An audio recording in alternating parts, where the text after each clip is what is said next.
तो ये तो गेट का है ना, तो अभी जैम का देखते हैं।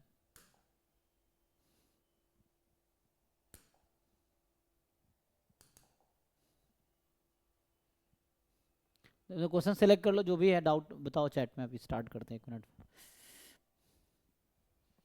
चैट में लिखो क्वेश्चन नंबर, है ना।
चलो जी स्टार्ट करें।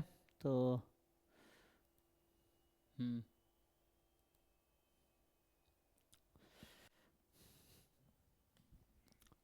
तो इसमें जो डाउट है 8 नंबर ना, 8 से स्टार्ट करते हैं। अब ये सब क्या क्वेश्चन देख के ही डर जाते होंगे, ट्राई करोगे हो जाएगा। कुछ खास है ही नहीं, आपको सिंपल उसको सेपरेट करना है।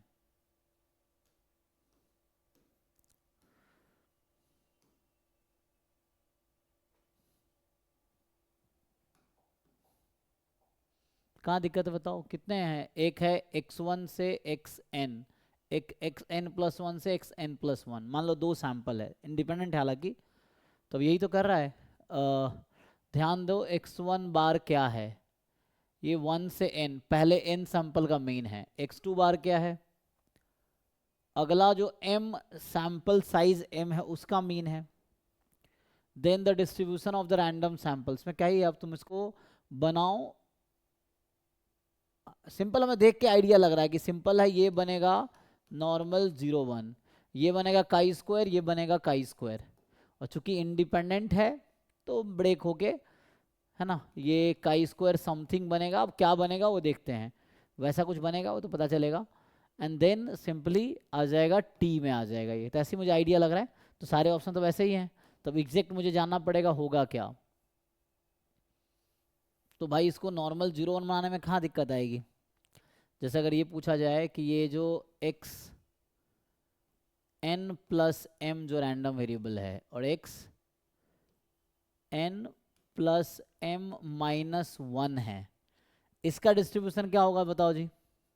दोनों हैं normal mu normal sigma square. 0,2 sigma normal square. 0,2 sigma square.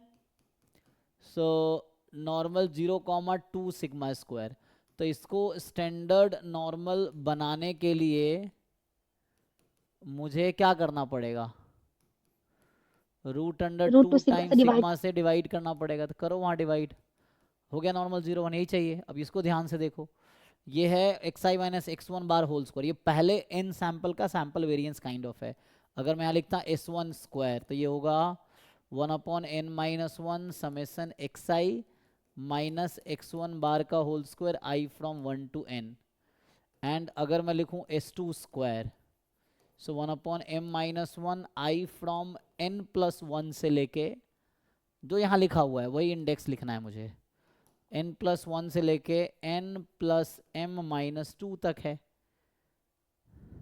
एक मिनट, कितने हैं ये, पहले तो काउंट करना पड़ेगा, ऐसे डायरेक्टली लिख दिया मैंने।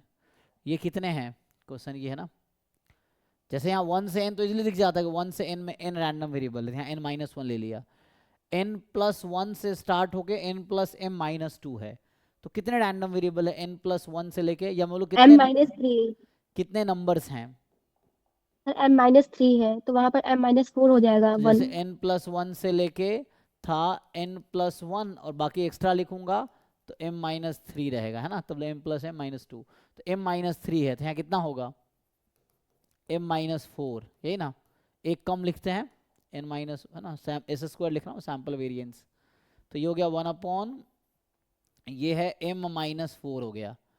अब ये हो गया xi माइनस x2 बार, x2 बार वही था ना एवरेज, n+1 पे n+m-2 का होल स्क्वायर। अब इसका क्रॉस मल्टीप्लाई कर लूंगा तो ये नहीं आ जाएगा। अब इसको लिखो, ये जो t मुझे दिख रहा है इसमें क्या है, पहले तो मुझे स्टैंडर्ड नॉर्मल बनाना है, तो √2 सिग्मा से हम डिवाइड कर देंगे दोनों तरफ, न्यूमरेटर डिनोमिनेटर को, तो यहाँ है x n+m minus n+m-1 upon √2 sigma whole upon, अब ये है रूट में काम करने हैं, तो ये जो क्वांटिटी है ध्यान से देखो ये क्या है, इसको क्रॉस मल्टीप्लाई करेंगे तो n-1 s1², ये क्या है क्रॉस मल्टीप्लाई करो m-4 s2², चूंकि इसको मैंने डिवाइड किया यहाँ भी डिवाइड करना पड़ेगा, तो यहाँ रूट के अंडर डिवाइड हो रहा है तो स्क्वायर बन के डिवाइड होगा, तो 2 सिग्मा स्क्वायर। यहाँ तक ओके है। अब बताओ ये यस बन सर। गया नॉर्मल 0-1, है ना। डिवाइड होगा सिग्मा स्क्वायर से, एक मिनट, किससे सिग्मा स्क्वायर। हमने किससे डिवाइड किया है, आप नीचे 2 सिग्मा स्क्वायर से डिवाइड किए हैं। तो ऊपर √2 सिग्मा है ना, हाँ, तो उसको बैलेंस करने के लिए क्या क्योंकि करना सर पड़ेगा, सर वेरिएंस तो सिग्मा स्क्वायर ही होगा ना किसका वेरिएंस। इसमें, ये n-1 s² by sigma square नहीं होता है। हमें उससे मतलब नहीं है ना, हमें तो मतलब हमने जिसको डिवाइड किया उसको बैलेंस कर रहे हैं, वो तो हम बाद में, जो अभी आप सोच रहे हो हम ओके, बाद में सोचेंगे।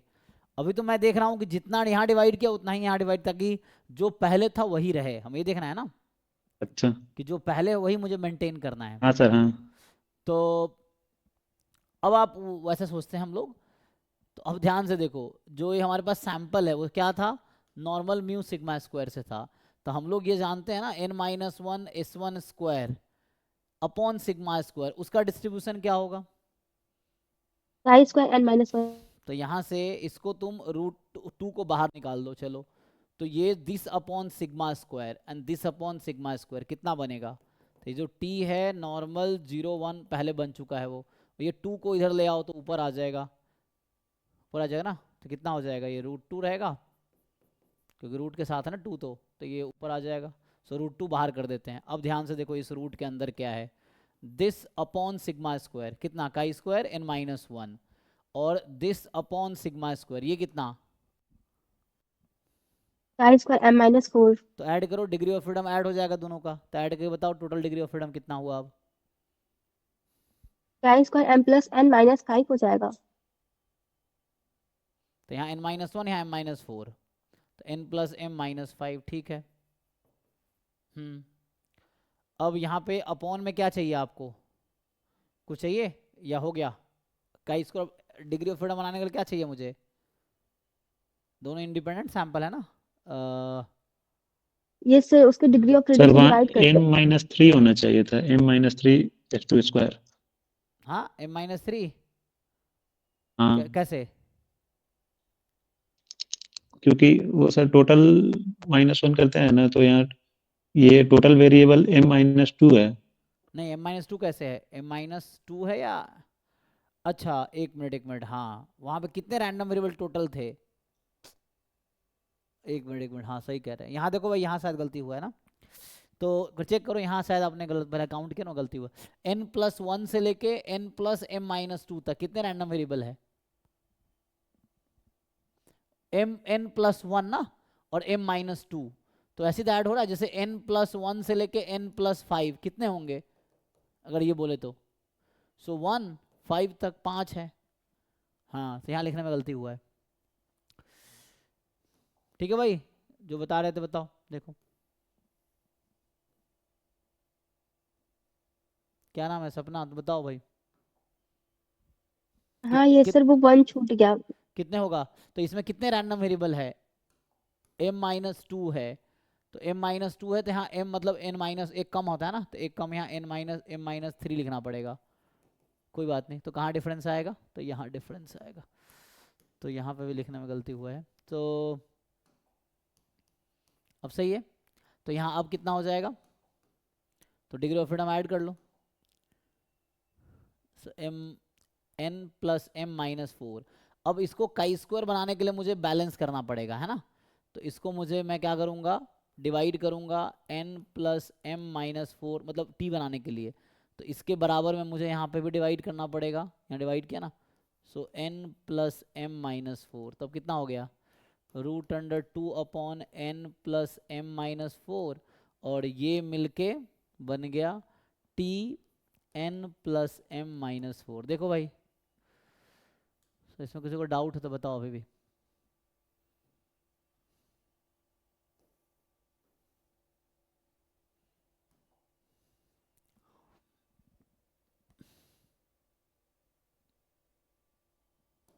डन, सो नेक्स्ट, तो कौन सा ऑप्शन आया, सी वाला, तो वही वही मिस्टेक होगा और क्या है। 8 के बाद 11 मतलब केयरफुली थोड़ा कैलकुलेशन करना सर पड़ेगा। 11 वैसा ही हो जाएगा। सेम ही है हाँ। 15 15 15 भी वैसे ही हो जाएगा, 15 में भी कुछ नहीं है, सेम ही है। इसको काई स्क्वायर नॉर्मल बनाओ, इसको काई स्क्वायर बनाओ, सेम ही तो है, क्या अलग है, ये सर भी सेम। इसको हम बना रहे थे पर ये बैलेंस नहीं हो पा रहा था। मतलब मेरा बना है w=x² - μ1 अपान में सिग्मा सिग्मा और मल्टीप्लाइड √n है, और होल डिवाइडेड है 1/सिग्मा root over summation of i will goes from 1 to m yi - μ2 का होल स्क्वायर अपॉन m, और एक मल्टीप्लाइड भी m है। तो यहाँ ये सैंपल है μ1 सिग्मा स्क्वायर से, और ये सैंपल है μ2 सिग्मा स्क्वायर से, तो यहाँ मुझे क्या चाहिए, सिग्मा बाई √x में कितने हैं n है, तो ये चाहिए। ठीक है, तो अब यहाँ पहले से पड़ा हुआ है √mn, और इसके बदले में मुझे एक और मल्टीप्लाई करना पड़ेगा यहाँ √n, ठीक है, नहीं ऊपर तो नहीं, तो एक कट जाएगा, कहना तो वही वाला तो यहाँ आ गया ना, समझो यही वाला यहाँ आ गया, तो इसमें से, हाँ ठीक है ना, चले आते हैं। रूट तो एम टी बचा, एम आ जाएगा। हाँ √m बचा, वो n उसी को हम नीचे बुला लिए, क्योंकि यही ऊपर जाएगा तो mn बन जाएगा, तो ये न्यूमरेटर को भी लिखा मैंने। अब डिनोमिनेटर को लिखते हैं, तो ये जो m रूट में, इसको नीचे बुलाओ, i² हो जाएगा। देखते हैं ट्राई करके ना, तो हमें क्या करना है, summation i from 1 to m yi - μ2 upon में चाहिए सिग्मा, यहाँ भी सिग्मा ही चाहिए ना, होल स्क्वायर, तो मैंने अभी सिग्मा को और इस m को बुला लो, इस वाले m को बुला लो।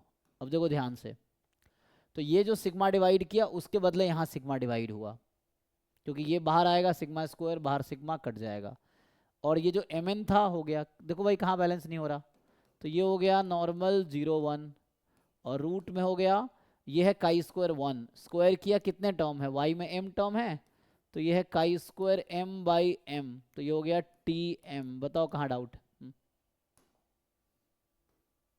हाँ सर वो हो गया, वो मेरा पता नहीं एक रूट पे एक एक्स्ट्रा m आ जा रहा था, तो वही डाउट हो रहा था।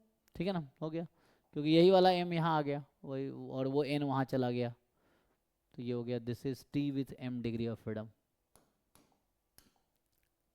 नेक्स्ट बताओ। सर ये 16 वाले का ऑप्शन बी देख लीजिए एक बार।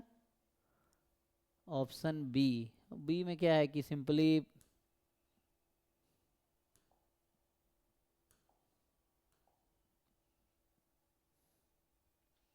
अगर mod x को हम रूट में क्या लिख सकते हैं,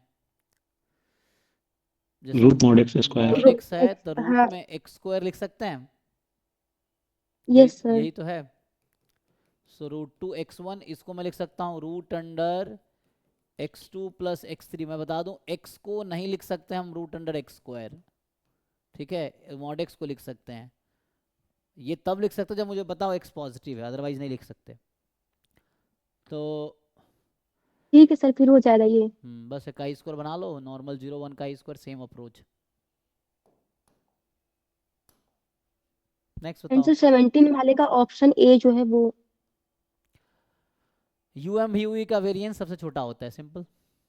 तो एक्स बार का सर यहाँ यू एम पॉइजन है तो सेम ही हो जाएगा। पॉइजन में नहीं नहीं, मीन सेम होगा, वेरिएंस अलग अलग होगा। हाँ हाँ। ये एक्स बार यहाँ यू एम पॉइजन लैम्बडा में, लैम्बडा का U M V U E क्या आता है, uniformly minimum variance unbiased sir estimator क्या एक्स आता है। बार आता है। तो X X U M bar आता और यू है एम वी यू का डेफिनेशन क्या है। सर। मतलब सेट ऑफ अनबायस्ड एस्टिमेटर में सबसे जिसका वेरिएंस जो है वो सबसे मिनिमम हो। तो एक्स बार का वेरिएंस सबसे मिनिमम है, तो यहाँ कुछ भी लिख दो अनबायस्ड एस्टिमेटर, वो कम ही होगा। तो ये ट्रू स्टेटमेंट है पहला।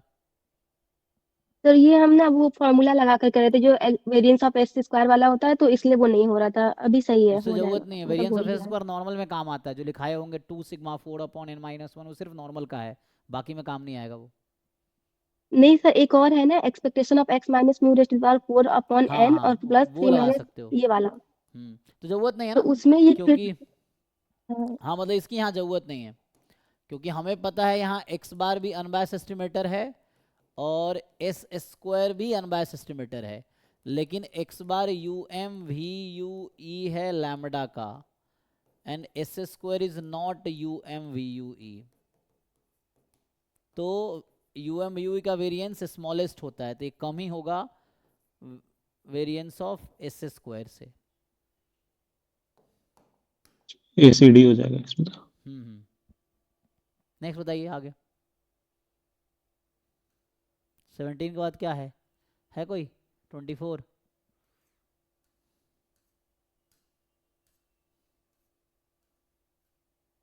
सर ये 20 वाले का जो एक वो सेकेंड पार्ट है वी का डिस्ट्रीब्यूशन,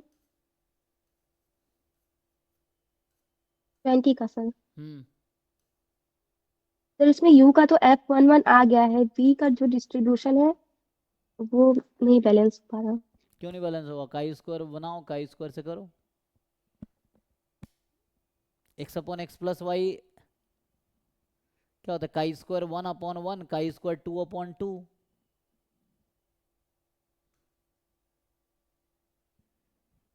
टू से सर डिवाइड कर इसमें देंगे जो तो हो जाएगा सारा। न्यूमरेटर एंड डिनोमिनेटर जो है वो इंडिपेंडेंट हो जाएगा, मतलब जो x2 माइनस x3 ऊपर भी है x2 वाला टर्म है और नीचे भी x2 एंड x3 का टर्म है। तो क्यों इंडिपेंडेंट नहीं होगा, कोवेरिएंस निकालो, बाईवेरिएट नॉर्मल में कोवेरिएंस निकाले हो।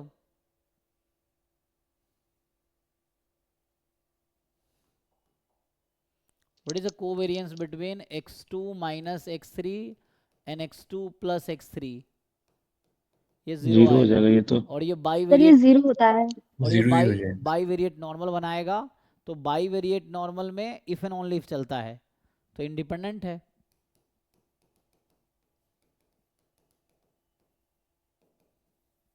बाई वेरिएट नॉर्मल है ना, क्योंकि नॉर्मल है तो इंडिपेंडेंट नॉर्मल है, तो ज्वाइंट लेंगे तो बाई वेरिएट होगा, फिर उसका लीनियर कॉम्बिनेशन लेंगे वही बाई वेरिएट में आएगा। उसका कोवेरिएंस 0 है तो वो इंडिपेंडेंट रैंडम वेरिएबल हो गया। आगे क्या है, सिंपल है, chi square 1 upon 1, chi square 2 2 से डिवाइड कर दो, हाँ हो जाएगा। ठीक है भाई, देखो यस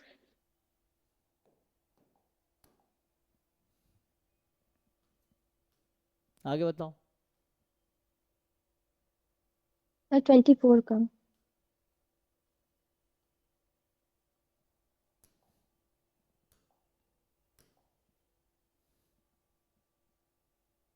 इसमें कहाँ डाउट है।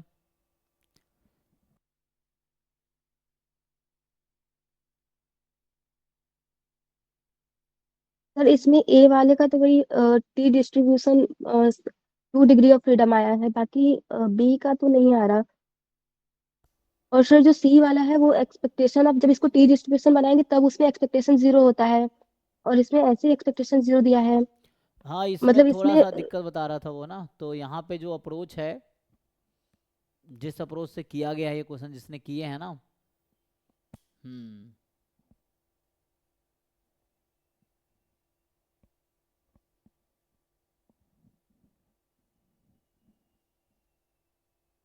इसने इस लॉजिक से इसको वो कर दिया है कि x1 आइडेंटिकली डिस्ट्रीब्यूटेड है -x1 के, क्योंकि नॉर्मल 0 1 है, तो उस जिसने लॉजिक लगाए हैं x2 स्क्वायर x3 स्क्वायर ये आइडेंटिकली डिस्ट्रीब्यूटेड होगा, तो इस लॉजिक से। और अगर कोई रैंडम वेरिएबल, और ये फॉर्मूला तब है जब मीन एग्जिस्ट करे, तो एक्चुअली मुझे ऐसा लग रहा है इसने चेक नहीं किया एग्जिस्ट करेगी या नहीं करेगी, इसने डायरेक्टली इस लॉजिक से, ये ऑप्शन में शायद ट्रू दिया होगा, ट्रू दिया है। हाँ सर। हाँ, ये इसीलिए अगर वैसे मैनुअली निकालोगे ना इसका डिस्ट्रीब्यूशन निकाल के, तो ये डज नॉट एग्जिस्ट आएगा, लेकिन जीरो इसलिए हो जाता है क्योंकि ये जीरो के अबाउट सिमेट्रिक है, तो ये भी जीरो के अबाउट सिमेट्रिक है, और कोई रैंडम वेरिएबल किसी नंबर के अबाउट सिमेट्रिक है, और अगर मीन एग्जिस्ट करती है तो मीन जीरो होगी, मतलब मीन वही नंबर होगी। जैसे अभी कह रहे थे ना कि अगर मुझे अगर कोई बता दे, जैसे अभी कुछ देर पहले एक लिख रहे थे थ्योरम, कि मान लो k minus x identically distributed है k प्लस एक्स के, सो देन ई एक्स बराबर k होगा इफ ई एक्स एग्जिस्ट, ये है, लेकिन ये कंडीशन है। तो यहाँ पे क्या हो रहा है कि जिसने आंसर की बनाए हैं उसने अज्यूम कर लिया है कि ई एक्स एग्जिस्ट करेगा और वो जीरो होगी, लेकिन एक्चुअली निकालेंगे ना तो इसका मीन एग्जिस्ट ही नहीं करता है, ये है। बट जो आंसर की जिन्होंने बनाए हैं आंसर की में ट्रू है, तो वो इस लॉजिक से इन्होंने ट्रू कर दिया है, क्योंकि ये जीरो के अबाउट सिमेट्रिक है, this random variable is symmetric about zero, so mean will be zero. But ये इंश्योर नहीं किया कि सर मीन मतलब एग्जिस्ट करेगी नहीं करेगी। हाँ, मतलब इसका टी डिस्ट्रीब्यूशन में कन्वर्ट कर कर नहीं निकालना है। हाँ निकालेंगे तो उससे टी क्या होगा, उस नहीं जरूरत नहीं है, वो तो ऐसे आ जाएगा, लेकिन टी डिस्ट्रीब्यूशन से निकालोगे तो क्या बनता है, वही तो पूछ रहा हूँ, टी में क्या बना था। सर वो डिनोमिनेटर में रूट होना चाहिए, यहाँ पर रूट नहीं है। नहीं जैसे जरूरत x1 नहीं तो है, नॉर्मल 0 1 है। तो उससे जरूरत नहीं है, टी ही बनेगा, कोई और भी बनेगा, हो सकता है उसका मीन जीरो आएगा, जरूरी थोड़ी कि हर बार टी ही बनेगा, जब टी है नहीं तो टी क्यों बनाना है, वो तो मैं ऐसे ठीक कह है रहा हूँ सर, कि जो सर भी हम बनेगा। टी से ट्राई कर तो रहे यहाँ पे थे। ये लॉजिक है सिंपल, टी क्यों बनाना है मुझे।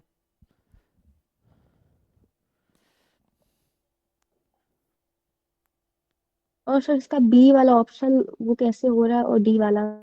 तो जैसे बी तुमने पीछे तुमने अभी जो कहा है यही तो लॉजिक है जो पिछला क्वेश्चन था, जैसे ही तुमने ये किया वैसे ही बी है, क्या डिफरेंस है, कोई डिफरेंस दिख रहा, मुझे तो नहीं दिख रहा डिफरेंस, सेम ही क्वेश्चन ही है। सर उस वाले में एक 2 एक्स्ट्रा था ऊपर। क्या एक्स्ट्रा था। सर 2। अरे भाई तो टू एक्स्ट्रा था तो वहां पर डिस्ट्रीब्यूशन भी तो उसके अकॉर्डिंग रहा होगा, मतलब हमें उससे मतलब थोड़ी है, था नहीं था, हमें तो देखना है कि ट्रू आएगा फॉल्स, तो बना कर देखेंगे क्या आता है, तो उसके लिए टू से डिवाइड करो ना, तुम मैनिपुलेट करो ना, रट्टा थोड़ी मारना है, मतलब ये आ रहा है नहीं आ रहा है। नो सर नहीं आ रहा ये, पर ये शायद ऑप्शन भी गलत ही है, तो शायद गलत होगा। हाँ, तो डाउट क्या है, क्वेश्चन ये तुम इसको ड्राइव करो, F12 या तो आएगा या नहीं आएगा उसके अकॉर्डिंग बताओ, और अगर तुमने ये जैसा ये करना है वैसे ये करना है, हमें इससे मतलब थोड़ी टू दिया नहीं दिया, हमें कोई मतलब थोड़ी है उससे, हमें तो अपने तरीके से ड्राइव करके देखना है क्या हो रहा है, रट्टा थोड़ी मारना है कि टू है टू नहीं है, हमें तो ड्राइव करना है भाई, तुम बनाओ इसको काई स्क्वायर 1/काई स्क्वायर 2, बना के देखो क्या हो रहा है।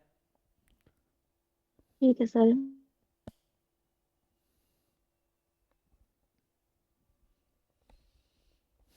न्यूमरेटर डिनोमिनेटर को टू से डिवाइड करो, जो भी आ रहा है ट्रू फॉल्स चेक करो, नहीं नहीं हो रहा तो फिर बताओ, ये है।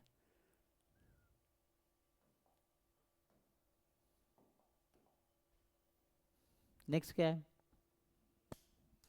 27।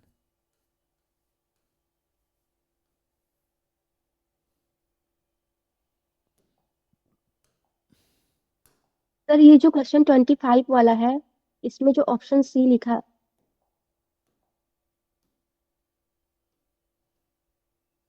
हम्म, सर ये ऑप्शन सी जो है ये मतलब फॉल्स ऑप्शन है, तो फिर सर मतलब ये ऐसा ऑप्शन बनाया है, कोई इसका मेन पर्पस है मतलब, इसमें तो टी तो हमेशा ही -∞ to ∞, या फिर तो जीरो का इंटरवल लेते हैं, मतलब -h to h लेते हैं हम लोग। यहाँ टी नेगेटिव mgf जब इसका निकालते हैं तो mgf का सपोर्ट क्या होता है, जेड क्या है यहाँ पे, जेड मॉड यू है।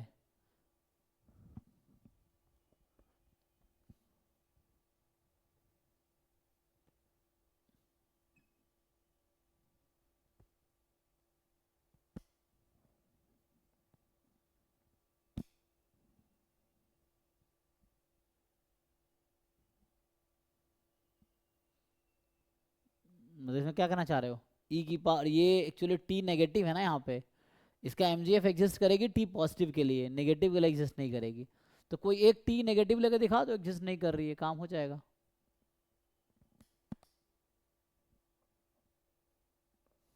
सर यहाँ पर जो जेड है उसका डिस्ट्रीब्यूशन तो हाफ कॉची हो जाएगा, और वो तो उसमें तो एनजीएफ एग्जिस्ट नहीं करता है कॉची में। लेकिन वहाँ तो टी, मतलब कॉची और, सर कॉची और हाफ कॉची का मतलब सारा प्रॉपर्टी सेम ही रहेगा ना, कि जैसे उसमें मीन मीडियन मतलब मीन और एमजीएफ एग्जिस्ट नहीं करता, जरूरी तो थोड़ी है, उसमें सारा तो देखना पड़ेगा क्या है, मॉड यू में और यू में डिफरेंस नहीं है, डिफरेंस होगा ना।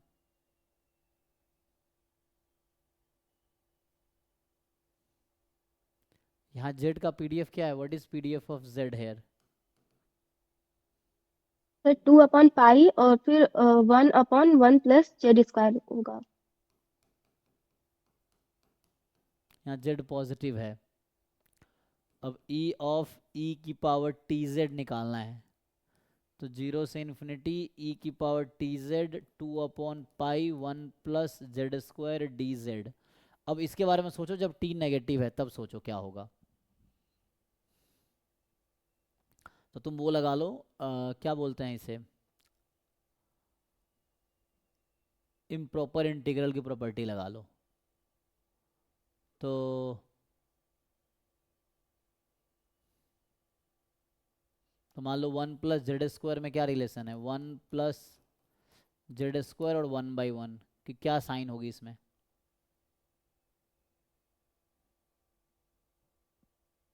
फिर 1/1 ग्रेटर देन 1/1 + z² होगा। है ना, तो मुझे ऐसा करना है कि इसमें कोई इनइक्वालिटी लगाओ, तो इसको इंटीग्रेट ऐसे तो कर नहीं पाओगे। हम्म,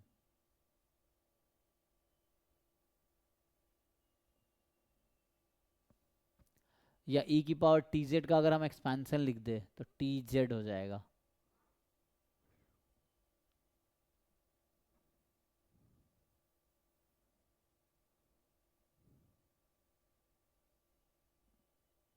हाँ ठीक है, अभी ई की पावर टी जेड का मान लो एक्सपेंशन लिख दिया, तो क्या होगा इसमें, अगर आपसे पूछा जाए कि पहला टर्म क्या आएगा, मतलब ये आपको देखना है एग्जिस्ट कर रही है नहीं कर रही है ना, टी नेगेटिव के लिए यस आपको सर। चेक करना पड़ेगा एग्जिस्ट कर रही है। तो चलो अभी के लिए मैं ऐसा कर दूं कि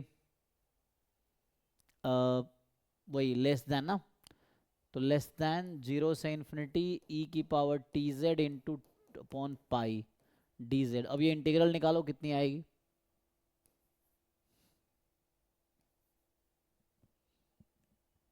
यहाँ क्या किया मैंने, 1/1 + z² को लेस देन 1 कर दिया फॉर ऑल जेड पॉजिटिव। तो ये इंटीग्रेशन सर कर ये तो पाओगे। मतलब फाइनाइट नहीं आएगी, फाइनाइट तो नहीं आ पाएगी। सर वो 2 हम्म, लिखा है ना आपने, 2/पाई। ये 2 तो बाहर आ जाएगा, 2/पाई बाहर आ गया, हाँ ई की पावर टी जेड का सर, इंटीग्रेशन बताओ। सर वो तो फाइनाइट नहीं आएगा, e⁻∞−1 ऐसा कुछ आएगा वो तो। अरे मैडम ध्यान से देखो, टी नेगेटिव है,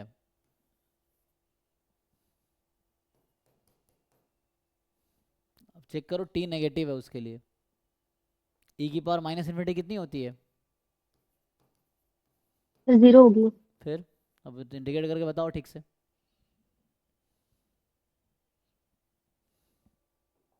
सर 2/t पाई आएगा। तो एग्जिस्ट करेगी या नहीं करेगी, सर करेगी, फाइनाइट तो आ गई। इसका ई की power T Z upon T, T negative है तो ई की पावर -∞ 0 हो जाएगा, माइनस ई की पावर 0 1, तो कितना आया, ये आएगा कितना सिंप्लीफाई करके, 2/t पाई। 2/t पाई, -1 नहीं आएगा, माइनस आएगा कि नहीं बीच में?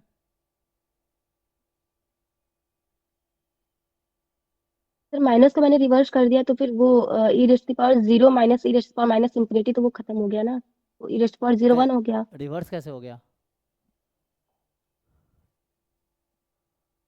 रिवर्स कैसे हो जाता, मतलब इंटीग्रेट करके बताओ ना, फाइनल कितना आएगा। इसको इंटीग्रेट करो भाई, ई की power T Z D Z, जहाँ टी नेगेटिव है।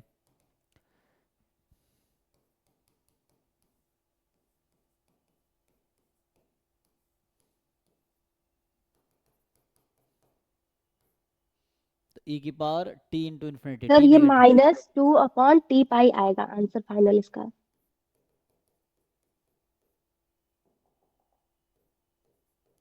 तो ये फाइनाइट नंबर है, टी नेगेटिव है, तो फाइनाइट नंबर है, तो ये फाइनाइट है।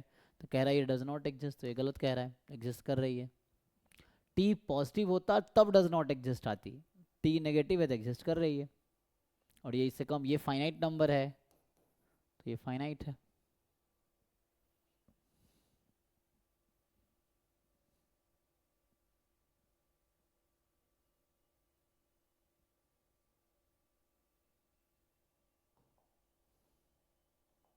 सर 27 वाला।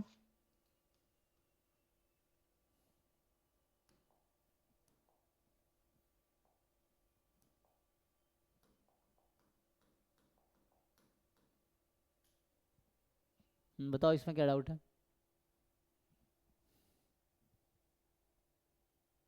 सर इसमें सी वाला ऑप्शन का बस आ गया है, बाकी ए बी और डी वाला ऑप्शन नहीं समझ आ रहा है इसमें। तो इसमें जो है कि ये सैम्पल साइज 2 है ओनली, तो फर्स्ट ऑर्डर स्टैटिस्टिक और सेकेंड ऑर्डर स्टैटिस्टिक का जहाँ सम दिखे वहाँ ये हो जाएगा। सेकेंड ऑर्डर स्टैटिस्टिक्स मैक्सिमम है, मीन ये किसके इक्वल आएगा? सर 1/2 x1 प्लस x2 और minus mod of x1 minus, मतलब x2 माइनस x1। किसका फॉर्मूला बता रहे हुए?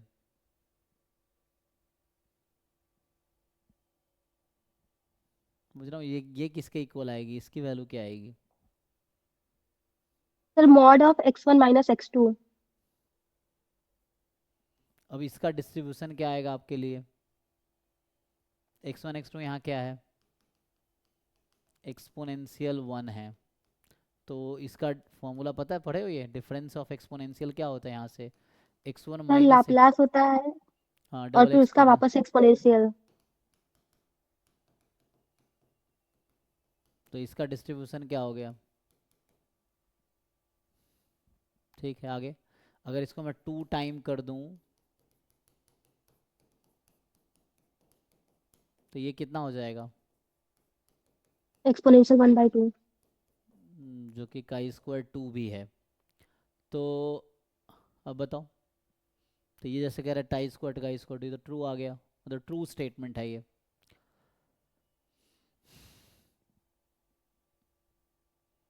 है ना, तो ये ट्रू हो गया। अब यहाँ पे भी ध्यान से देखो, 2 से इसको मल्टीप्लाई कर दो, तो ये 4x1/2 time x2 minus x1 ये हो जाएगा। तो ये काई स्क्वायर 2 बन जाएगा, तो काई स्क्वायर 2 हो गया। और 4x1 का डिस्ट्रीब्यूशन चेक करो क्या होगा। जो x1 है वो एक्सपोनेंशियल कितना होता है, रेट ऐड हो जाता है ना 2, तो 4x1 निकालोगे, ये एक्सपोनेंशियल 1/2 मतलब काई स्क्वायर 2। अब ये 4x1 काई स्क्वायर 2/काई स्क्वायर 2 किसके इक्वल होगा?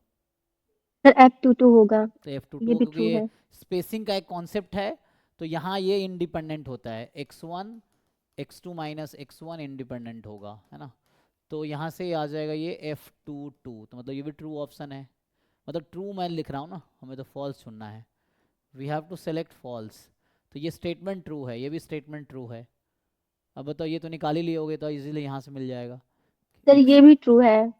तो एक्सपोनेंशियल फर्स्ट ऑर्डर स्टैटिस्टिक ये हाफ आ गया, तो ये भी ट्रू स्टेटमेंट है, तो यही फॉल्स होगा। अब ये प्रूफ भी कर सकते हो, अब ये ज्वाइंट निकाल सकते हो। अगर इसको प्रूफ करना कई सारे तरीका है, ज्वाइंट से भी कर सकते हो। ज्वाइंट पीडीएफ का फॉर्मूला पता है, अगर आपसे पूछा जाए फर्स्ट ऑर्डर स्टैटिस्टिक और सेकेंड ऑर्डर स्टैटिस्टिक का जॉइंट लिख लोगे? सर 2 फैक्टोरियल टाइम उसका नॉर्मल जो ज्वाइंट होता है। तो यहाँ पे आ जाएगा e की पावर माइनस x1 e की power minus x2 x1 less than x2।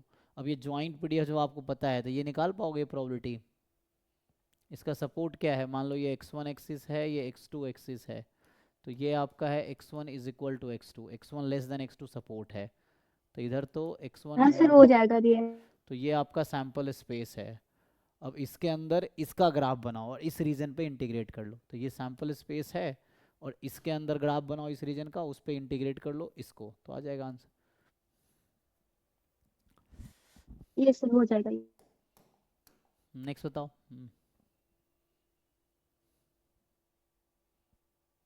ठीक है, तो कंप्लीट हो गया। कंप्लीट करो भाई, जितने भी जैम के, गेट के, नेट के टॉपिक वाइज पीवाईक्यू पहले टॉपिक वाइज कर लो, सो दैट थोड़ा कंफर्टेबल हो जाओगे टॉपिक वाइज, फिर ईयर वाइज सॉल्व करो, फिर मॉक टेस्ट करो, है ना, जो यही सब चीज़ें रिवाइज करते रहो रेगुलरली, जो नहीं हो रहे हैं उसको सर 4 बार सॉल्व करो। सर मेरा तो हम अभी सोच रहे हैं कि अभी मतलब मेरा सैम्पलिंग तक तो कर लिए हैं और अभी इस कैरी का थोड़ा बचा है, तो वो मतलब दिसंबर लास्ट तक वो सारा पीवाईक्यूज यूनिट वाइज खत्म करने के बाद जो जनवरी है वहां से ईयर वाइज एंड फिर उसके बाद फुल लेंथ एफएलटी स्टार्ट करने का। अभी टाइम है, इसलिए पैनिक ना होके आराम आराम से तैयारी करो।